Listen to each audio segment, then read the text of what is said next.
Hi, everyone. Good morning. Welcome to another exciting session of Exploring by the Seat of Your Pants. My name is Joe Grabowski, and for those who don't know, Exploring by the Seat of Your Pants is all about bringing science, adventure, and conservation into the classrooms. And I'm so excited today to be joined by Tarran and Olie.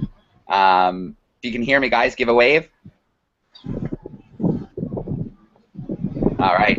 So our connection, it's not the greatest today. We're going to do the best we can, so things might go a little bit slow. But for those who were able to join in last June, we connected with Tarran and Olie right before they launched out on their mission to kayak the Amazon River. And you can see now that we've got a much hairier version of the two, and I imagine a lot more travel weary. But from what I've heard so far, they're having some phenomenal experiences. So as you can see, they're contacting us live from Manaus, Brazil this morning. And we've got lots of classrooms joining us today. We've got grade 6s from Maine, grade 5s from New Jersey, actually a second grade 5 class from New Jersey. We've got grade 5s from Iowa, and some grade 5, 6s joining us from Cobalt, Ontario. So, guys, that's enough for me. Let's do a little catching up. Let's hear a little bit about the journey so far. Well, you're going to make us go back quite a way now then. Yeah, where to start? I suppose we last spoke, it was middle of June in Lima, and since then we've travelled from Lima. We travelled up to the high Andes, the mountains, up about 4,000, just over 4,000 meters up. So that was an incredible change from the sea level all the way up the mountains. And I think the first couple of days was a real struggle for us in terms of altitude and just not feeling enough air going into your lungs. It was a very strange experience. And yeah, we spent a couple of days up there, and we went searching for the source of the Mantara River, which there's 3 main tributaries that run into the Amazon River performance. The Mantara being one of them, and we ended up getting to, as Ollie said, going to the closest town, and then actually getting a lift with some strangers who were very helpful out to the source, where we met a little shepherd called Mauro, who then hiked us to Lago Acococho, and then further on to the source of the actual Amazon River itself, and the Mantara River, which was a gorgeous lake, just incredibly still, really picturesque, and it was really the start of our adventure from there. From there, we basically donned 30-kilogram backpacks and set off basically walking every day. On foot. Yeah, on foot, 25 kilometers sort of on average, every day for 6-7 hours a day through the Peruvian Andes. Meeting some amazing people. I mean, we did a walk. The walk section of the Mantara River was actually 36 days. 36 days in total, and it was up and down. We were kind of expecting it just to go down gently to the river level. The river's starts where we started paddling. It's about 600 meters above sea level, and we came from just over 4,000 meters down, but it was up and down, up and down, up and down, constant. In the first sort of 10 days, we were very much mountains and hills and lots of very, very stressful moments. And then we hit sort of dirt roads, and we're walking along dirt roads, getting sort of beeped at by cars constantly, waving to us, giving us the thumbs up. And as we got into some of the larger roads and headed towards Huancayo, which is the biggest town, we found some incredible people that really humbled us both in terms of their generosity. One of the instances that sticks in both our memories is coming down up some mountain looking for somewhere to sleep, and we asked this guy if he could sleep on, I guess, outside his house with a bit of grass. It turns out it was a peasant village, and he wasn't having any of it. He said, no, come inside, and he basically was like, no, you're sleeping in my house. Actually, it was his bed that he gave up, and then he gave us food, and then these guys had absolutely nothing, but it was a beautiful moment for us to be given, I guess, so much from people that had so little. It was a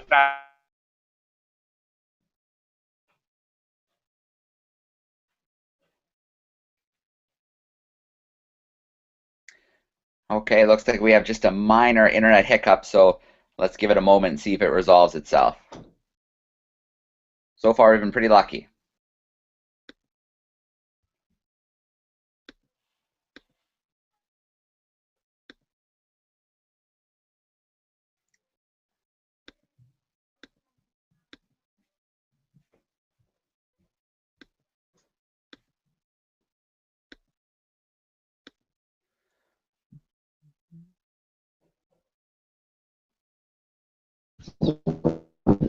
Hey guys, can you still hear me? We lost you. We're back. Oh, you're back. Awesome. Sorry, we don't know how long ago we lost you. Right, you were just telling us about how he offered up his home, gave you guys some food, gave you guys the bed. Cool. Yeah, it was just so humbling that he who had nothing really. He was a cow farmer, cattle herder, and he just gave us as much as he had, and there was nothing we could give him in return. No money, no food, no. He wouldn't take anything.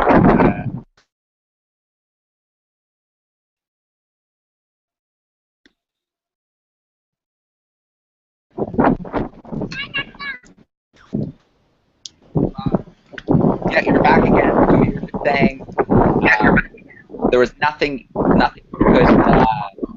He didn't want anything in return for his kindness.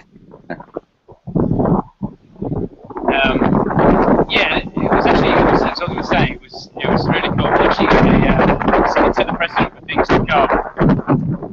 As we were walking onto Huancayo and then onto Ayacucho, the other big town, people would stop and ask what we were doing, where we were from, really very intrigued. They'll give us avocados, give us one-legged avocados. People give us oranges, water, lots of kindness.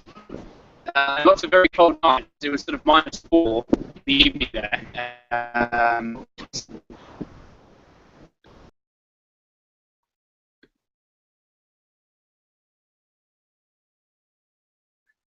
Yep, yep. I can still hear you guys. Yep.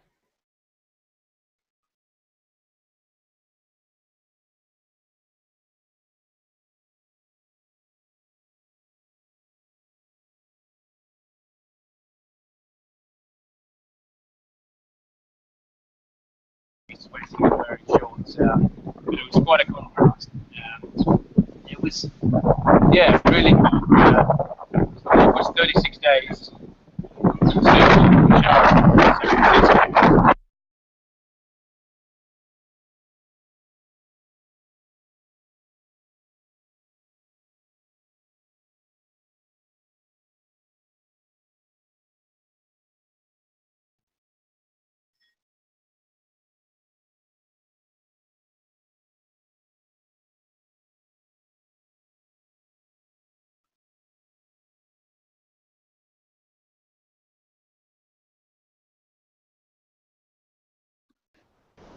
Us was a huge enjoyment of the trip, the walking stage, just really learning how these people live and survive from not very much. And then into the topics, which are it says you questions. It says where I'm tricky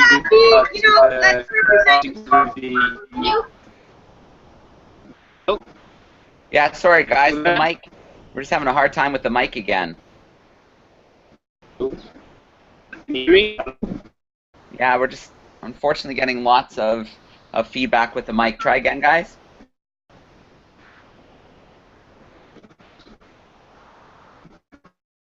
Hello.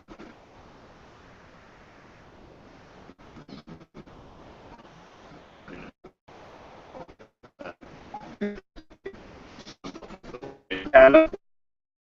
Yeah, I can hear you guys. How well can you hear me? I hear you fine. How's that? Okay, your mic's just gone a little robotic. Oh, that's never good. No.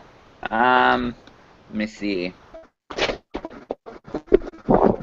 Ollie, do you still have the cell phone window open, or did you close that? We're on the phone at the moment. Okay.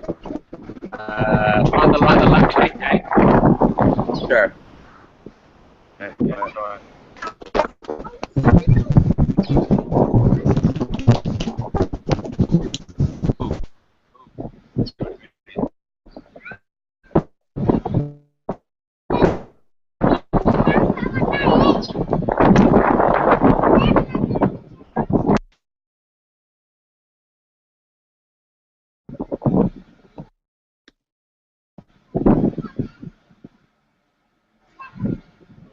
Try talking now. I can hear the background noise pretty good.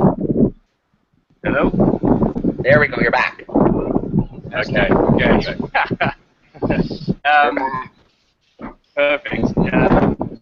So yeah, as Ollie was saying, it was a great experience, and the walk was fantastic. Upon reaching Pachari, San Francisco, we met up with our guide and our kayaks, which obviously we hadn't seen in Lima at this point, so we had to ship all the way down to Pachari. A couple of days of sort of repairing a couple of things and getting things set. We actually met with the Peruvian Navy and Marines to get various different missions. The next section was a bit tricky because this is where we were passing through some tribal territories, the Ashkaninka tribe, which actually controlled, I guess, this next section for a week. 70% of the world.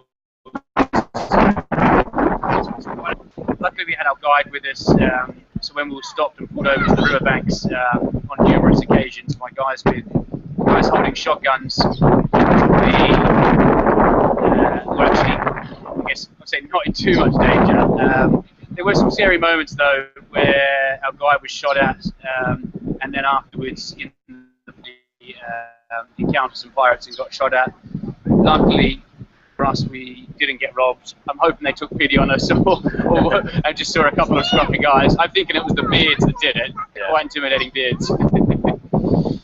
This section was incredibly beautiful, though. You've got they call it high jungle, so it's between 600 meters and about 200 meters, and you've got all these trees growing over the river, and the river's like an amazing green and sort of a dirty brown color, and everything's really quiet, and you can hear all the birds, and you can smell the jungle. A lot of the jungle has a very sweet smell, honey or flowers, or sometimes smoke as you're passing a community, and it's just an experience. I found there were kind of, it's a 5 sense experience, the jungle. You get to see it, you get to smell it, you get to taste it. You obviously you get to hear it, and then you're getting eaten by bugs and mosquitoes and sandflies, so you're feeling it as well. So and this part for me was one of my favorite parts, just because of that whole close encounter of the jungle. It was really cool getting to actually interact with some of the tribes, which weren't necessarily as you picture a tribal experience. They were kind of half, I would say, what you would expect, and half sort of modern day sort of dressed with sort of football shirts or soccer shirts on. But we were invited, in any community that we were invited into, they would offer you a bowl of masato, which is sort of yucca plant, the root. You didn't find out till later on, after we drunk and had many nights drinking with some of the chiefs of these villages, that the women actually chew the yucca plant roots up and then spit it into a massive sort of pot, add water to it, and let it ferment up for a couple of days or a week at a time. And we're just glucking this stuff down. It's really nasty. Ollie wasn't a fan of it. It wasn't delicious, but it was drinkable. And then after the pirate zone, we had a couple of days off just to rest up, and then we were on our own basically. And as the river started getting wider, we started seeing a lot more pink dolphins, a lot more sort of birds flying over the river, and we've been camping on sandbanks almost every single night,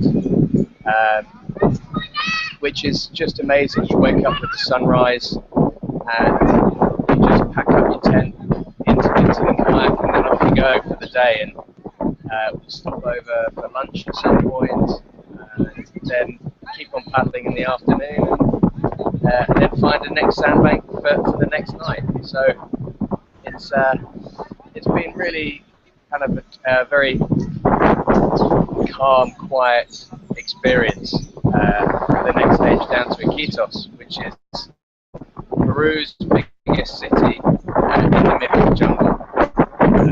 There's about 400,000 people that live there, and it's the largest city in the world where you can only fly in there, or you can get there by boat. There are no roads to get there. So, and it's amazing the size of the city and what it looks like. There's a lot of architecture, colonial architecture. So when I'm saying colonial, I mean sort of very traditional, old European architecture. And it's just a really beautiful town. They've done it really well. Yeah, in Iquitos, you managed to go to some jungle lodge and do some trekking in the secondary and primary jungle, which was really cool. Got to get up close and personal with a sort of baby sloth, see some of the howler monkeys, went on night walks through the jungle and saw sort of tarantulas and a bunch of other bugs.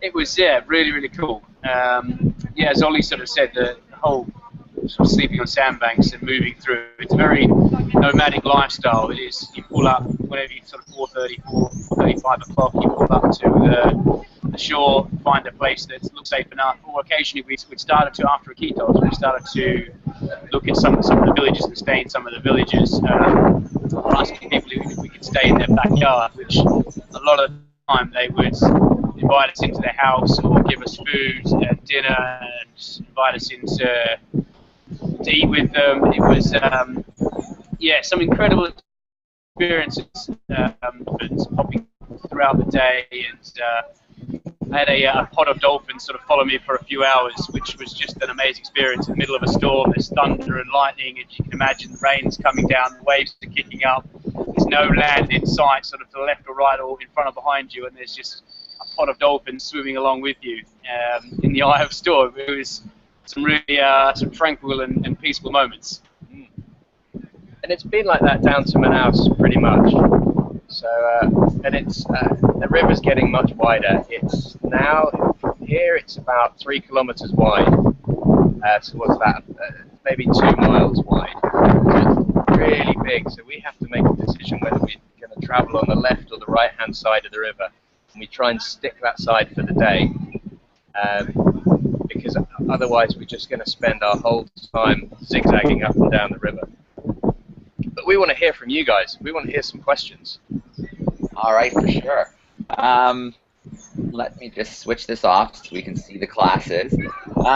Let's get started right away. Let's go to first on my list, Mr. Greenfield's class in New Jersey. Do you have a question or two to start us off? Yeah, a couple questions.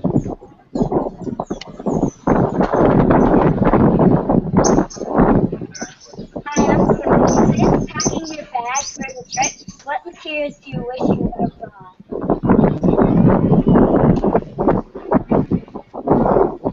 Can you repeat that? Since packing your bag, what materials do you wish you would have fit in?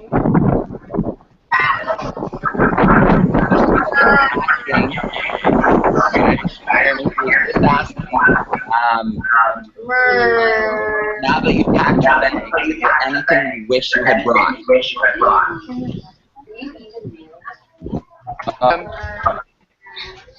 there anything we wish we brought and we haven't? Yeah, I had something sent to Iquitos. Basically, we've been drinking out of the river. Like, we have these water bottles that we fill up and we just drink. It's got a filter, so it takes out any of the sediment and the bugs. But I was finding it really hard to drink enough water in the day by using that. Oh, wow. Did you hear what he said? Yeah, awkward silence. Mrs. Morris, can you just mute the microphone on your end for me? Africa. Perfect. Sorry, guys, can you still hear me? Yeah. Okay. And Tarran and Olie, can you still hear me?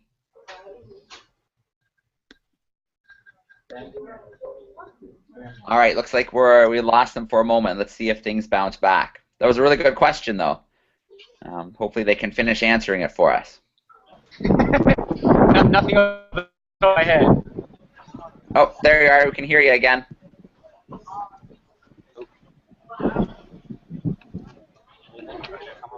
Oh, did you hear our response? Yeah, Ollie was talking about the water, and then I think you said nothing off the top of your head. Yeah. Okay, Mr. Greenfield's class, let's try again. Yeah, perfect.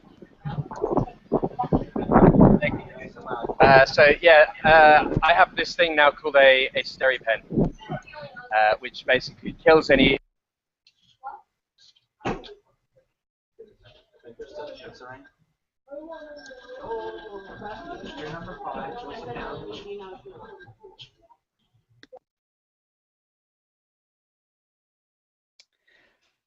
Yeah, sorry everybody, we're obviously having a little bit of internet difficulty, but thanks again for your patience. This is a call definitely from a very remote area, so I think we've been pretty lucky so far. Oh, here we go, and we've got them back again.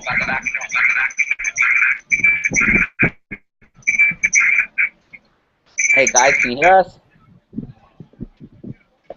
Hello, yeah, we switched back to the phone. Okay, you're back again. We can hear you again.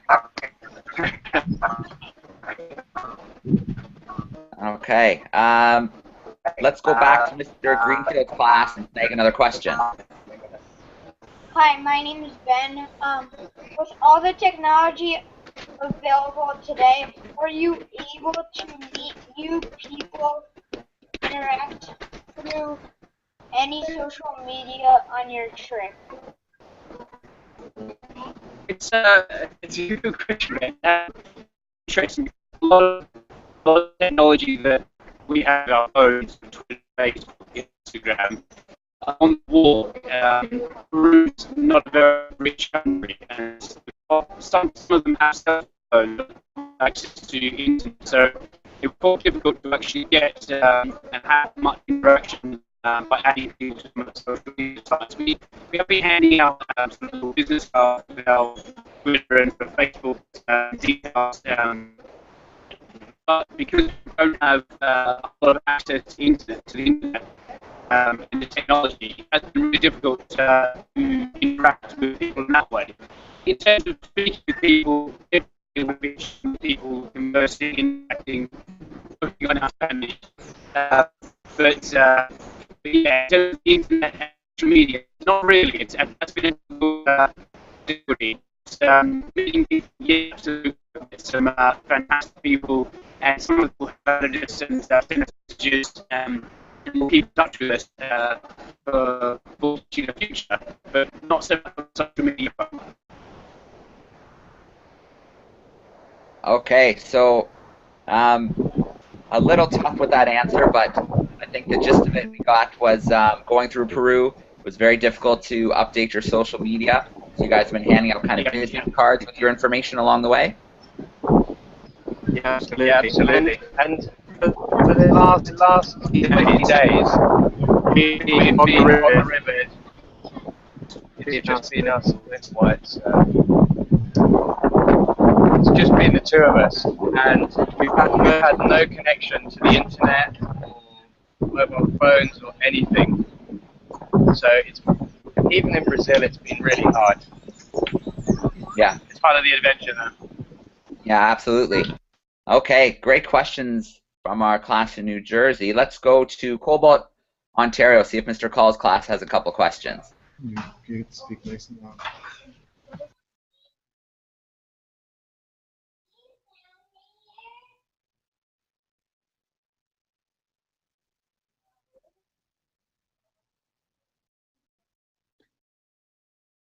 Sorry, Mr. Call's class, are you still there? Oh, looks like they blinked out, but they're coming back. There they are. Sorry, I hit hang up instead of unmute. That's okay. Okay, go ahead. Go ahead. How many days left do you have until your trip is over?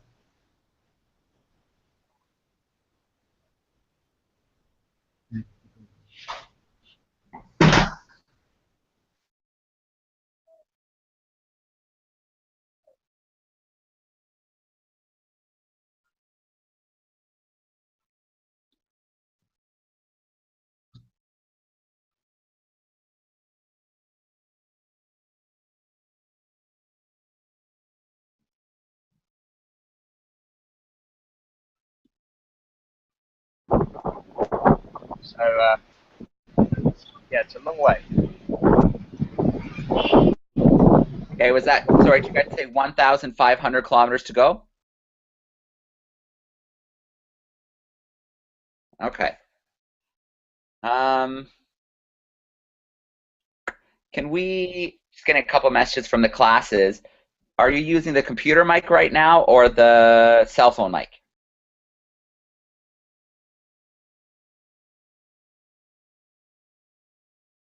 Try the laptop. That seems to be the microphone that works the best for us if it's working right now.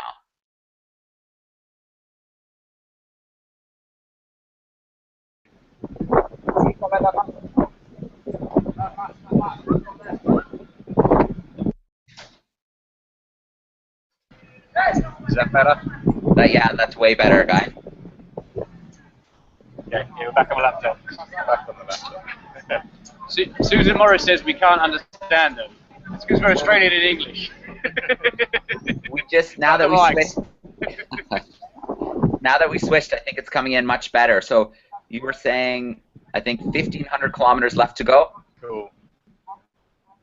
1,500 kilometers to go, and we've got about 25 days of actual paddling on the water, and we've allowed ourselves a day rest and a day for sick day, or if we need another day's rest towards the end. Okay, perfect. That came through beautifully. So, Mr. Call's class, can we steal you for one more? Sure, yeah, we got another one.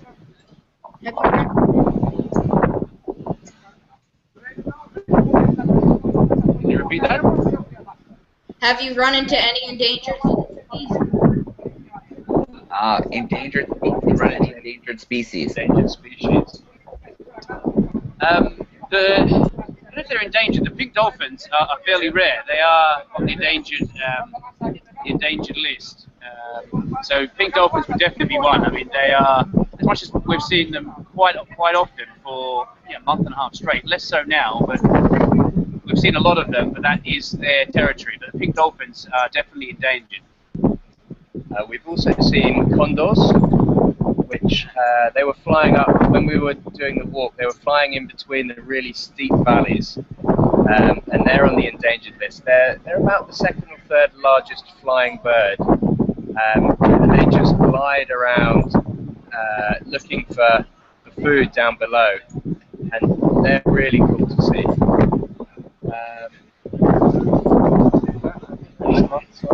Any luck with the micrograuters? I actually saw one yesterday in a park. They've been rescued from poachers in Manaus. But Tarran didn't join me for that, so he didn't manage to see one. But yeah, I mean they're big. They're big otters. All right. Good question. Our other New Jersey class, Mrs. Capone's class, do you have a question or two? I just turned your mic on. Yes, we do. Out of all the Indian tribes you have encountered, which tribe is your favorite? Has your favorite culture? What type of culture is it? Okay, so it sounded like you said out of all of the kind of native tribes you've encountered, what was your favorite culture, the most interesting culture? The main one that we experienced was the Ashkaninka tribe in the start of the river on the Ine and Tambo River, and it's kind of fascinating because they're very stand up. These are the tribes that basically greet us with shotguns, and we needed our guide there to introduce us and have certain bits of paperwork and permissions. Once they established that we weren't there to sort of take their land or do anything bad towards them, they actually became quite friendly and invited us in for the masato, the lovely drink that we would have as a kind of a greeting. They give you a bowl of this stuff, and it's kind of welcoming into the village. And they were sort of fascinating. We actually managed to spend one night with the chief and some of his friends drinking this masato, sort of 7 or 8 different bowls of it. And it was quite interesting because, as I said earlier, it was a mix of they were wearing sort of football or soccer jerseys, but also they also would speak native sort of tribal languages and Spanish. So it was fascinating. But they're the main ones that we've had contact with, and they were once you got invited in and got beyond the threat of getting shot, they were quite friendly. Yeah, and I think in the mountains in Peru as well, the culture was very different to what we've experienced in the jungle.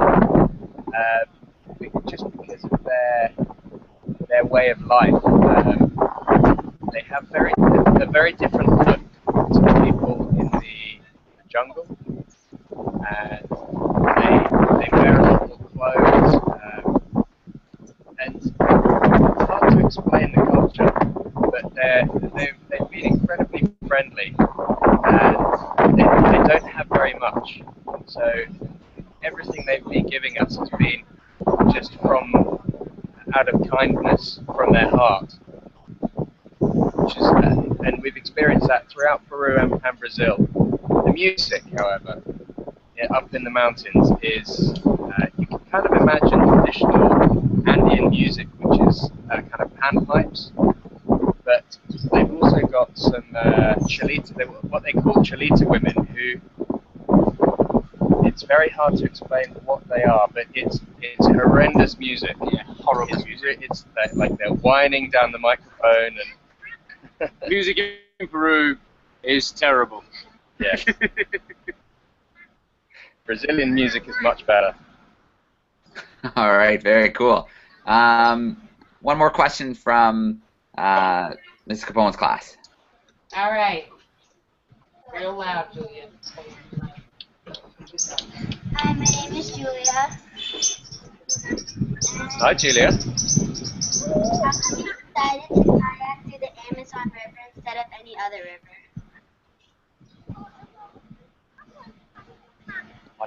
Why did we choose the Amazon? Yeah. What's that?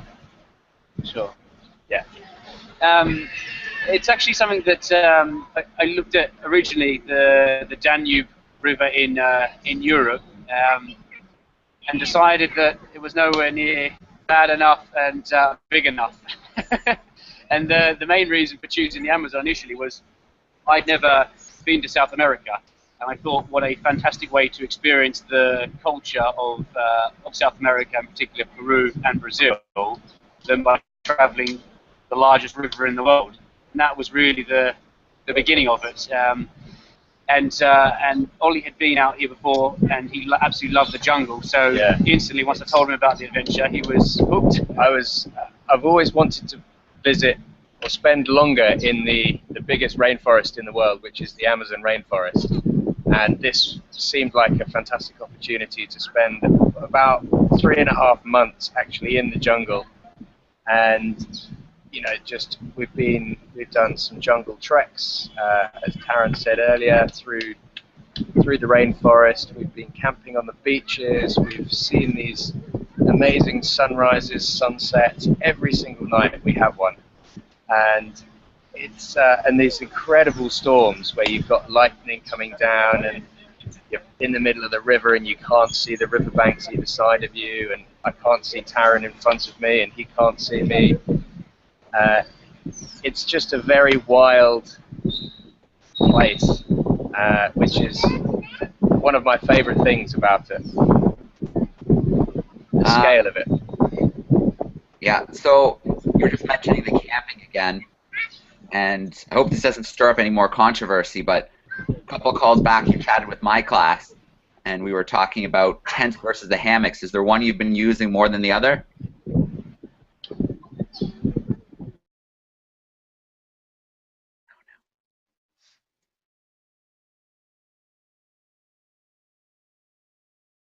All right, looks like we have another little blip. Let's see what happens.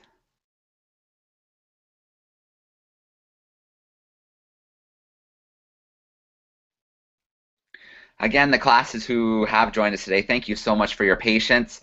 I know it's frustrating when the microphones go or the picture freezes, but okay, you're back. Okay, I was just saying, when my class talked to you before the trip, we talked about tents versus hammocks. Are you spending more time in the tent, or are you guys getting to use the hammocks too?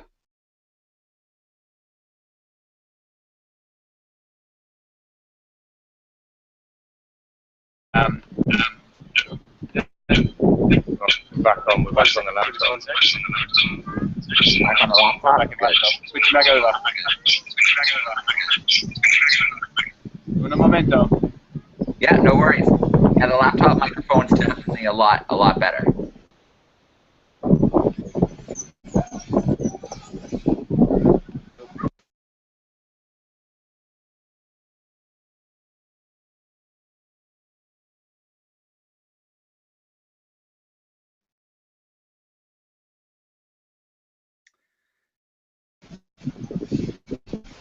Can you hear me okay? Okay, I think we're back on.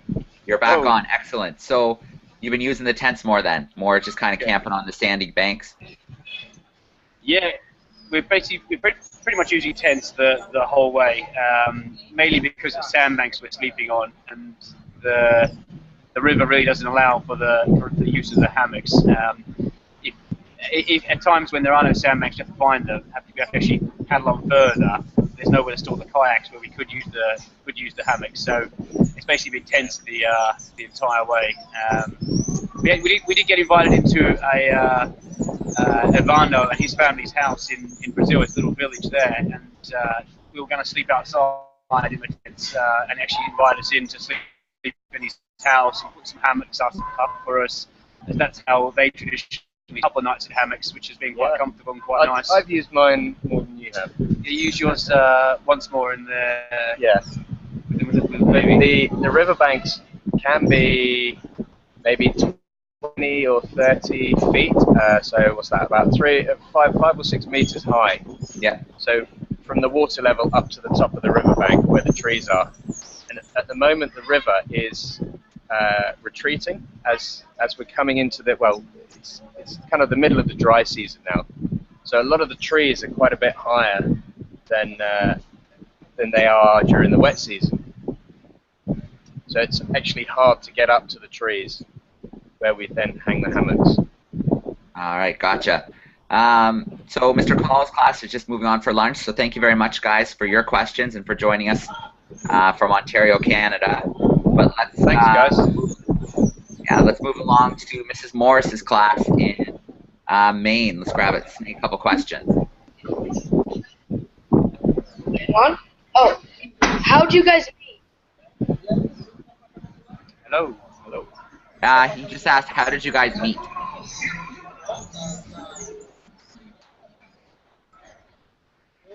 Tarran and Olie, did you hear the question? He asked, how did you guys meet?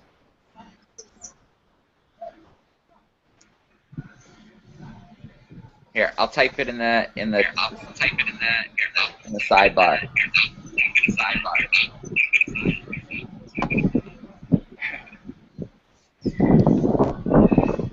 There, I put the question in the sidebar. How did you guys meet?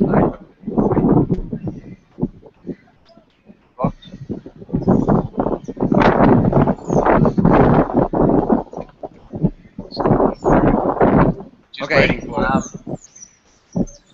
I can hear you guys really well, but it seems like you can't hear me right now.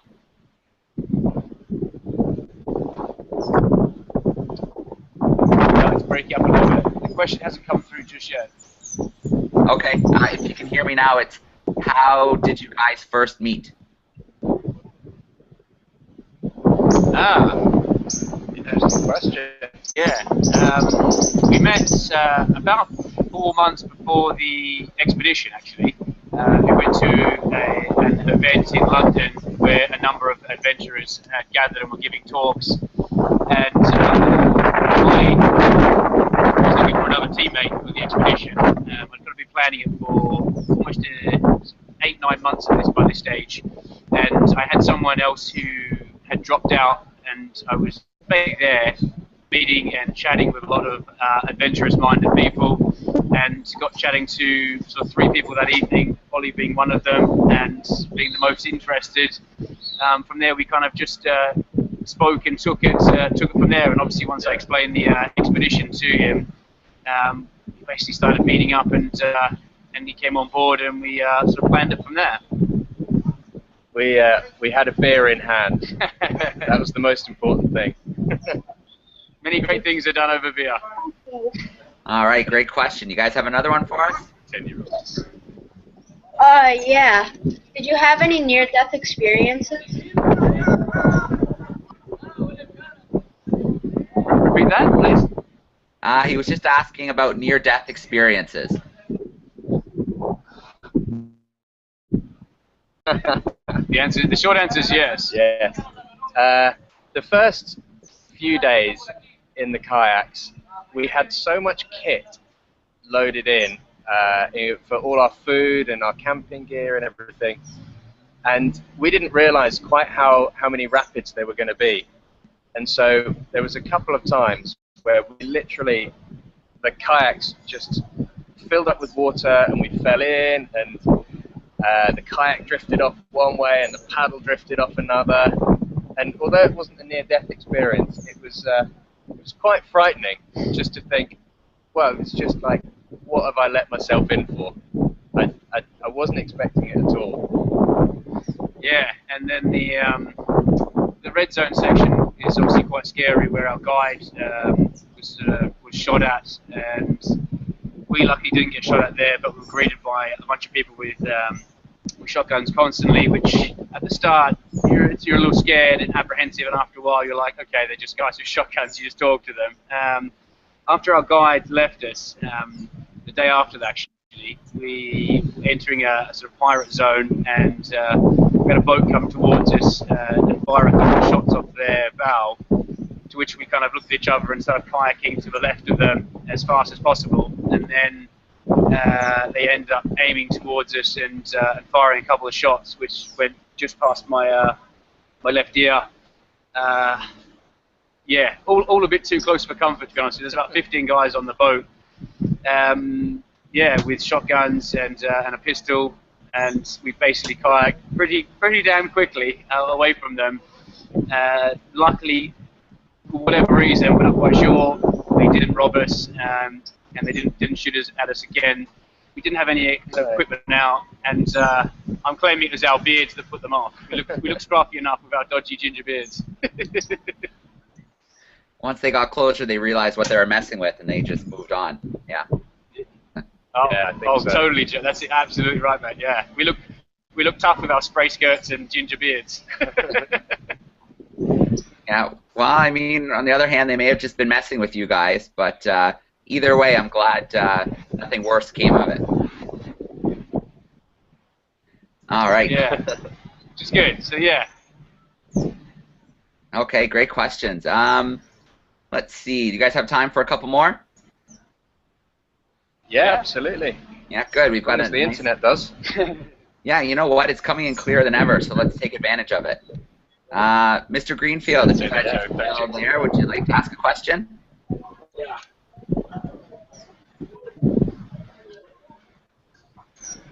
Here they come.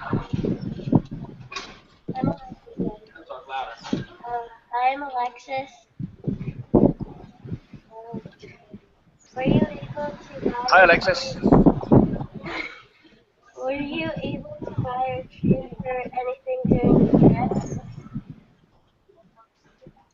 Sorry, Alexis, was that, were you able to buy anything? Was that? Yeah, were you able to buy or trade for anything during your trip?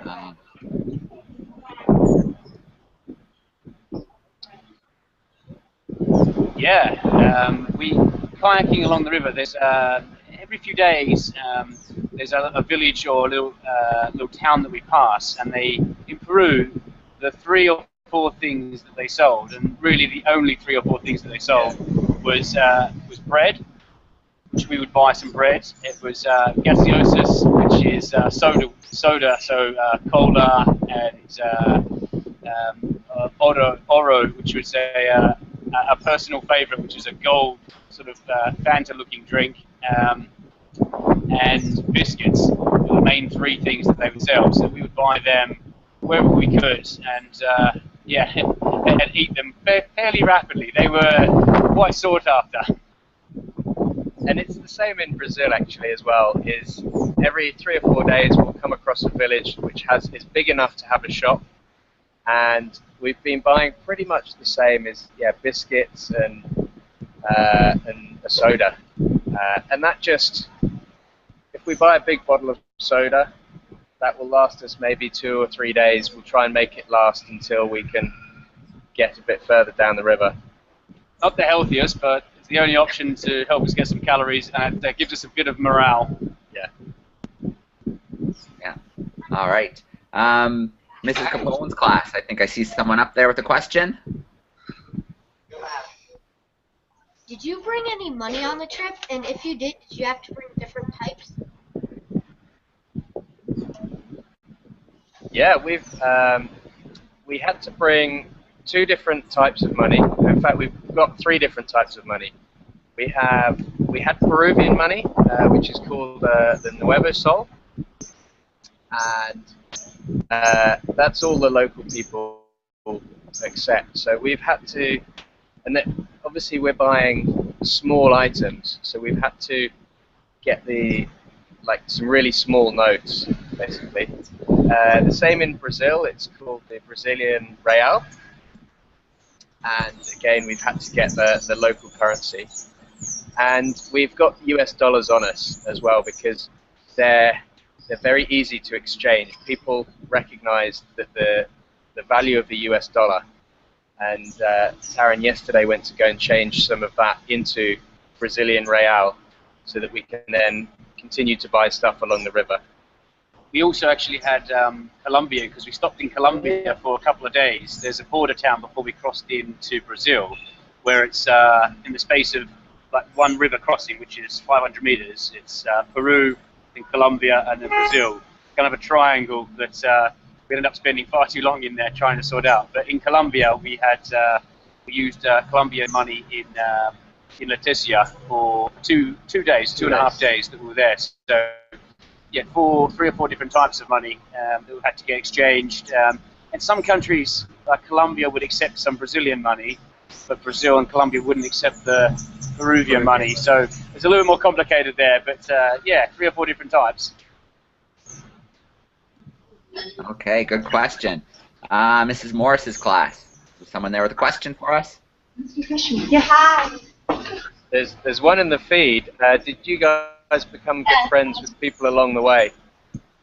We've met a lot of really cool people, and we've kind of been trying to stay in touch over email and things, but it's really difficult to stay in touch with those people we've met, not having much internet connection at the moment. But we will try as we continue, we'll try and stay good friends with some of those people we've met.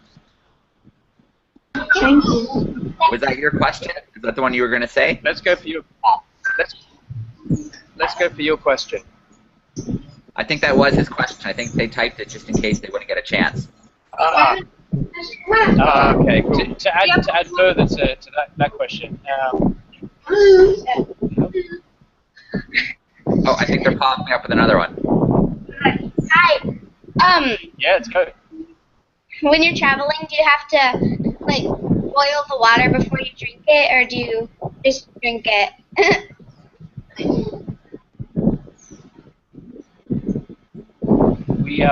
there's three ways that we've been consuming and drinking water. One of them we can boil the water. So for our dinner, we've been having these, basically looks like space food, or space mush as we've been calling it.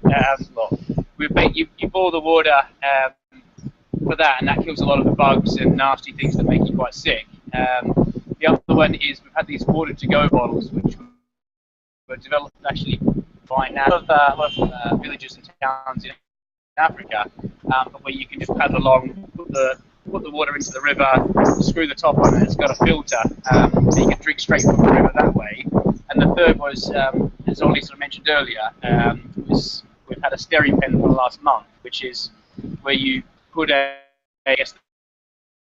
pen into a bottle of water, and it's got a UV light on it, and that kills all the nasties, similar to boiling the water, but a little bit quicker. So they're the three ways that we've had it, but we haven't drunk straight from the water. Sometimes some of the people will offer us water that they've already boiled, or they've already Add chlorine to it. yeah, added chlorine, which works. Sometimes it's a bit of a gamble as to whether they've actually boiled it, but for the most part we've been okay. So, guys, I can remember the last time we spoke when you were in Lima, just before you started. You were very interested in looking at the human impact on the river as you were going down. Can you speak a little bit about that? Some of the human impact you've seen on the river? Yeah, absolutely. Cerro de Pasco, which is where we started, right in the top of the mountains, is a big mining town. And even from there, you can see the effect of mining on the river, on the Rio Mantaro River. And as we traveled down that river, there was one night where we were camping right on the edge of the riverbank. And then suddenly we noticed the river water started to rise, and it kept on rising, and there was a dam. There was some rocks blocking the river where we were staying. And the river rose about 3 meters in that time. And on top of the water was all this pollution that started to come down, and there were dead fish and things, and that was really disconcerting because we've been drinking that water. And as we continued further down the river, there were other big mining towns. There's one called La Oira, which was voted it's in the top 10 most polluted cities in the world. And again, as we walked, you can see the amount of pollution coming out of that town into the water and into the skies around us, which, yeah, it's just really sad to see the amount of pollution going into the river, and people further down having to use the river for their livelihood. You know, they are drinking the water from it, they are using it as a fishing source, and so on. Yeah, it's one of the most heartbreaking things that we've kind of had to deal with. Is as Ollie was saying, then it is the river is their lifeblood. I mean, they fish from it, they eat from it, they wash in it, they wash their clothes in it, they really live for it. But they don't, quite often, especially in Peru, they don't treat it as you would if this was your lifeblood. There's so much, even on the road, there's so much pollution, especially in terms of plastic bottles. It's really from a lack of education, but we would just see massive, I guess, dumps of plastic dumps building up in the river. People would throw bottles aside. We were sitting outside a shop looking for a bin. Someone would just drink a bottle of a Coke and then just throw the Coke bottle on the side of the road.